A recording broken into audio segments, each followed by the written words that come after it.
¿Cómo usted se siente? Bueno, no. ¿Cómo usted se siente?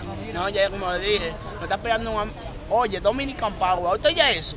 Diga la mala palabra para poner el pi, la censura. Rapa tu madre. ¡Pi! Rapa tu madre. ¿Qué dema es? Envidia es que tú no tienes. Ya, Estate quieto que tú no viajas. Tiradera para el Ponte sujeto. abrigo. Que tú no viajas. Ponte abrigo que tú no viajas. Y el sujeto dice que Loco, por el live, miren la pista de arriba abajo. Y Ya. para el sujeto, porque en todos lados que canta tiene que ir con gorra. Que Ya. enseñe ese caco, si sabe que lo tiene torcido, que enseñe el caco, ese palomo, para fariseo. Ya. Ya, le llegaste. Le Ahora llegué. vamos a improvisar un chin para que vean que la gente no Vamos. Ya, para que se agarre el sujeto ahora.